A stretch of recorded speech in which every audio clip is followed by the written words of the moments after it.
Welcome back, sophomore team. We're so excited to be back. It is year 2 grind. And we got, what? It is your year 2 grind. We got tea to unwind. We said one take, come on. Sorry, you're so right. It is your year 2 grind. And we got tea to unwind. Today, we're going to be talking about student entrepreneurship, and we have no other, our very own student business owner, Mari Vazquez. So thank you for being here. Please tell us about yourself, your age, your major, honestly, anything that lets us know who you are. Yeah, so I'm 22. I'm a senior studying business management here. I also work at the radio station on campus as a training director, and I have my own business called Mari's Cooking, which is a Puerto Rican catering company.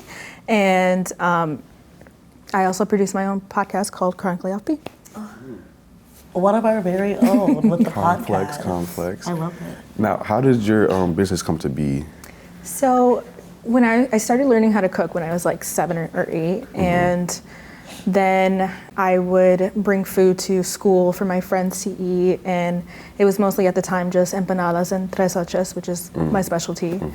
And I would bring it to school, they would eat it up, and then I started working, and then I would bring it to them because I would be doing closing shifts a lot, so I brought it for them to eat. And it got to a point where my coworkers basically wanted to pay me for it, so I was like, that's when it really hit that I could like make money off of this. So then sophomore year of college, actually, I had that idea. I woke up one day and I said, let's just start a business. And so that's how it came to be. That is so exciting. So I know that your coworkers basically were like, you need to see your worth. Like, come on, start a business. But when did you get into like the headset of like, okay, I can actually be a business owner?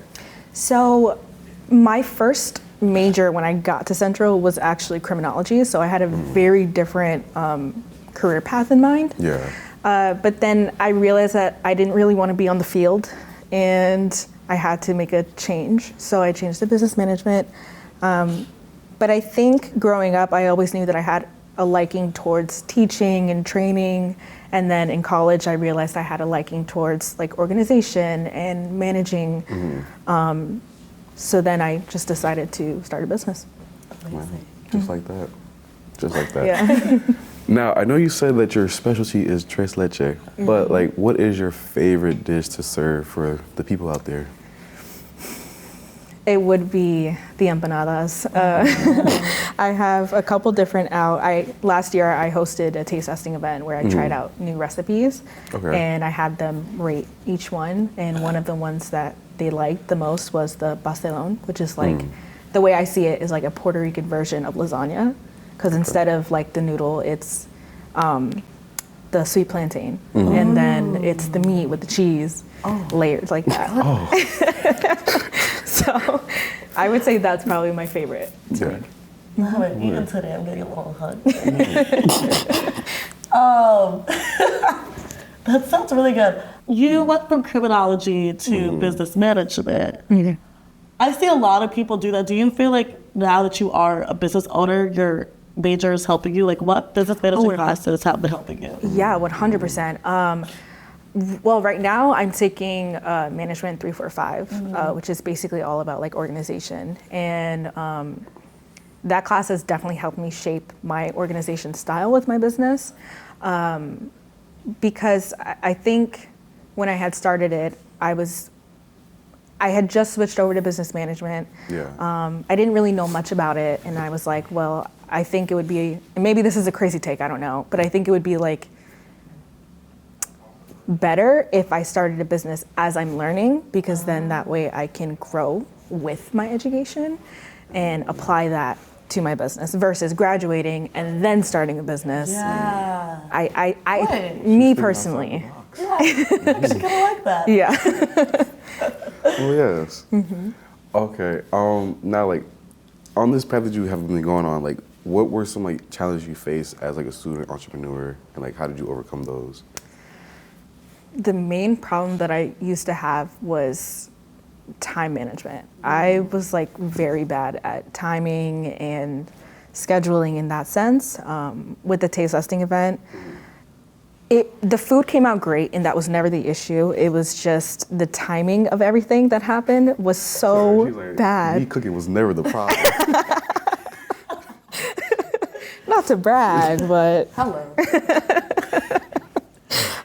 yeah, no, time management was absolutely terrible that day. I was running high on anxiety, and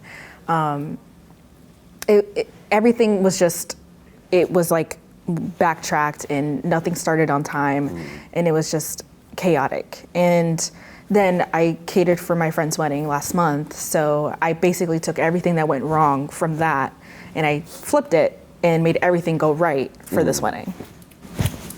Oh, So. inspirational, seriously. Seriously. So I know we've talked about the wedding a little bit. That is so exciting. You said how everything went right. Yeah. Beyond that, do you have like any other favorite memories, milestones with your business so far? I know it's like a little recent because you started in September, right? The podcast or the business? Look at you. Yeah, fair point. Yeah, good question. Your business, yeah. When did you start it? I started it last January. So in 2024. Oh, Yeah. a whole year now. So like, what's your best milestone? I would say the wedding. The wedding is definitely my biggest milestone. Listen, Yeah. I love that. Okay, yeah. Read my mind. Read your mind. I don't want to. I want to ask, what was the biggest milestone for your podcast? If any episodes have like really blown up, or like you feel like were like the most influential? Ooh, that's a great question. I'm actually filming episode 7 today. But I think, I'm still like in the beginning stages of like getting views and stuff like that for the episodes. But I think the most influential one is probably my first one, only because in that episode, my best friend and I basically talked about like all things advice for like college students and incoming freshmen, and things like that. So I would say that episode, yeah. Word. Okay, now I'm gonna read your mind. Yuck. Okay. Now, since we talked about the podcast, like, what is your job at that radio station, and like, what's the overall content that you make, if there is an overall one? So I'm the training director at WFCS. Basically, I meet all new DJs. I basically have an orientation or like a one-on-one with them, explain how everything works, and then give them to a trainer to train with during their show times. And then I administer a test and have them sign contracts. It's a really rewarding job because I'm the first person that they meet when they walk in. The connection. So it's basically like your big first impression. Yeah. And I think even with my business that like it helps a lot because then I can navigate like more networking skills and things like that. So that's pretty much what I do there. And then besides that, I also help out with planning and organization for like events and things like that. So yeah. Wow, so Very nice. how did you know that like you were meant to like be a podcast host and like be on the radio station? In all honesty, the podcast project for me was just starting. It started because I wanted to get out of my shell more. I basically kind of secluded myself for a while. And I thought that hosting a podcast would definitely bring that out of me and also help with my speech and all that. So, yeah. Oh, wow, that's good. Just take this pause. Yeah. Freed my mind. I think you really want to know. I mean, we're aware that she's a student, right? It has to do with all her accomplishments. Exactly. So Yeah. I'm receiving Yeah. what you're thinking. Right. And I think you're thinking about how do you balance this all? Like, how do you balance all of this business, the podcast, while being a student? Yes, that was it. That's a great question. Definitely figuring out my organizing style. And going back to like the time management thing, it has a lot to do with my schedule. And the main thing that has helped me a lot was having a planner of some sort. And like me, I'm like very OCD now, so I have like 5 different calendars in my house. Oh, you're type A, huh? Oh, yeah. You're type A.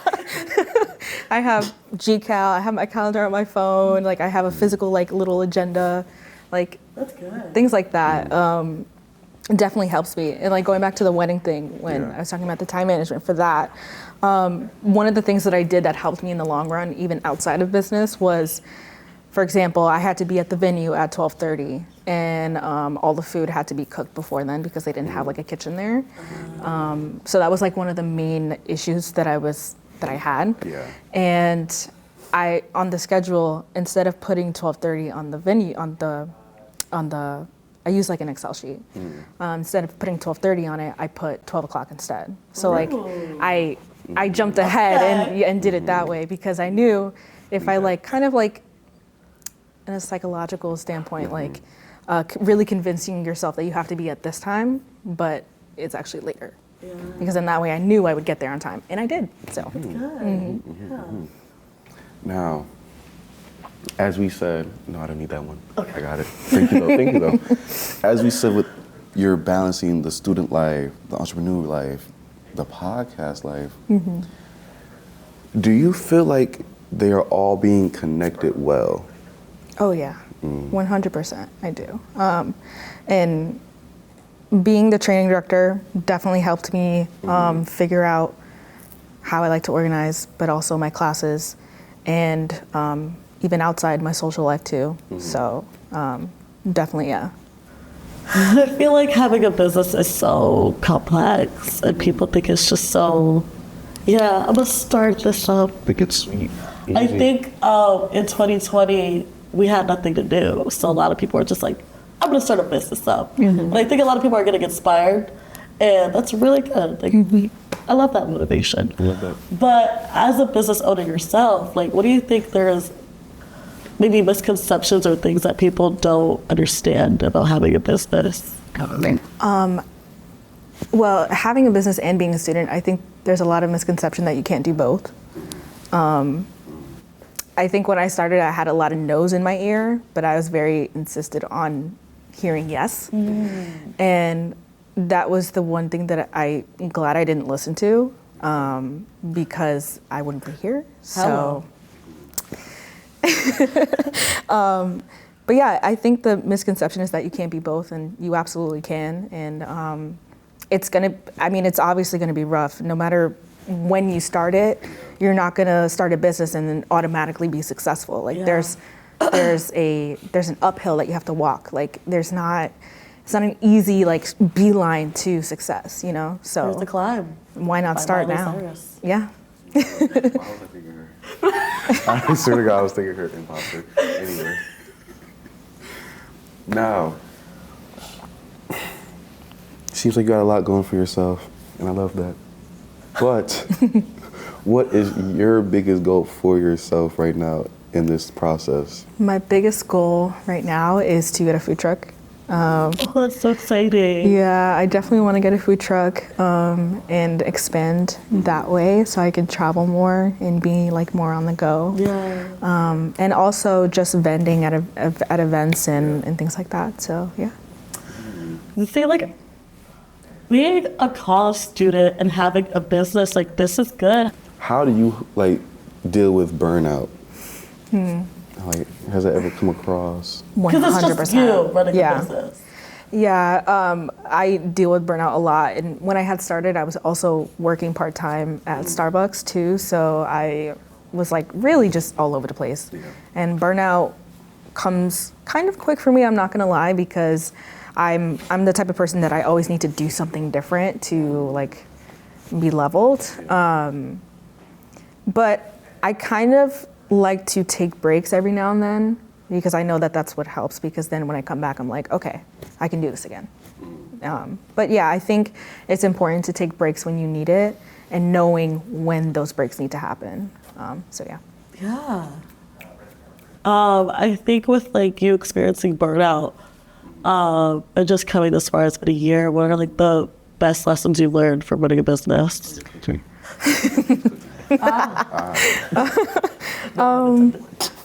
Some of the biggest lessons,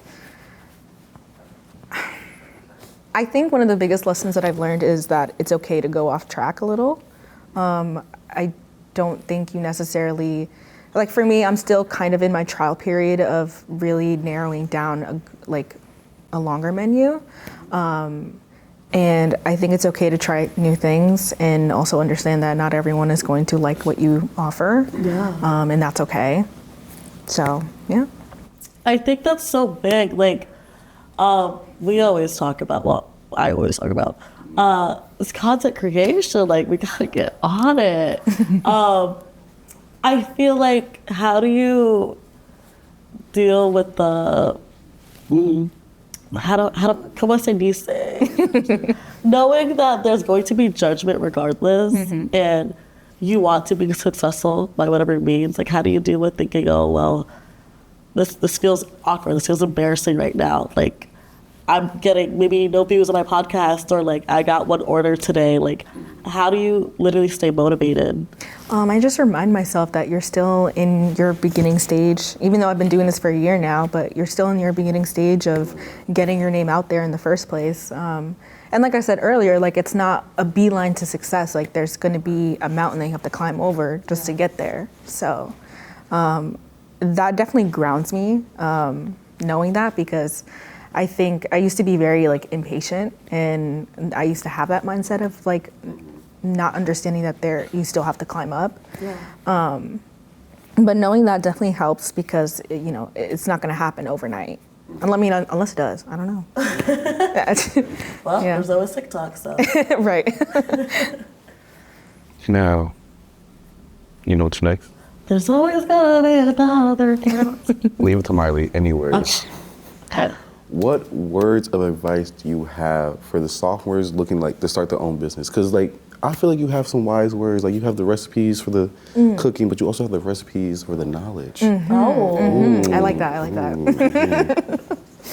that. Just do it.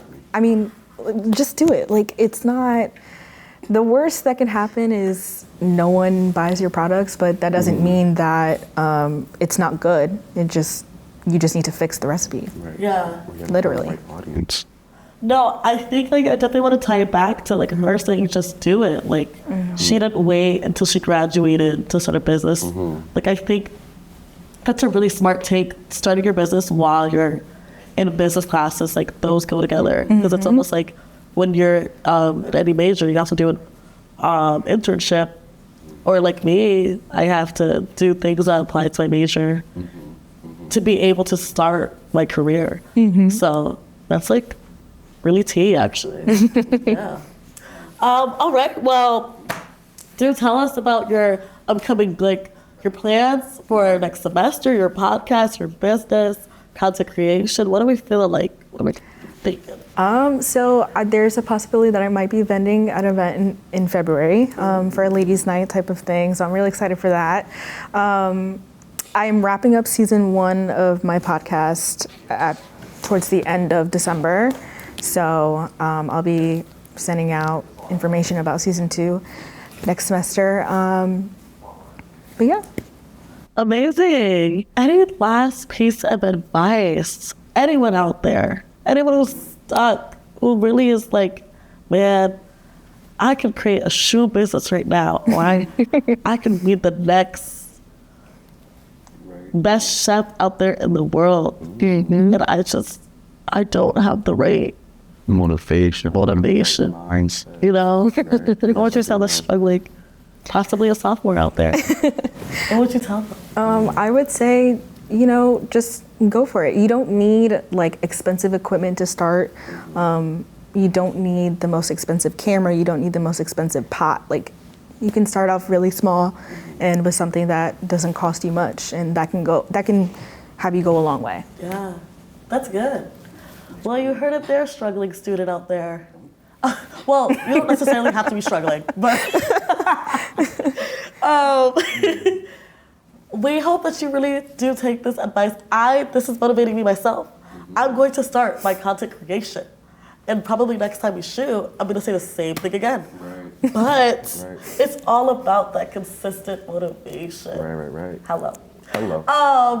very quickly before we wrap up, where can we find you, your contact information, your catering, your podcast? Let us know. Let them know. So I'm on Instagram and TikTok at mari.elizzzz. You can find my link tree in my bio to all of my links, my email, and contact info there, and my business page as well is on my link tree too. Okay, Linktree. Well, thank you so much, Sophomore T. Always a pleasure to be here. Remember that we have our Instagram, YouTube, TikTok, Facebook. And recently, we are on They don't even know about Spotify that. and I think Apple Music. To double check out that, but almost on Apple Music. From the ghost voice out there. So we have all these platforms. Make sure you're getting in your tea because obviously you have to unwind it. Hello. All right. Have a good one. Bye.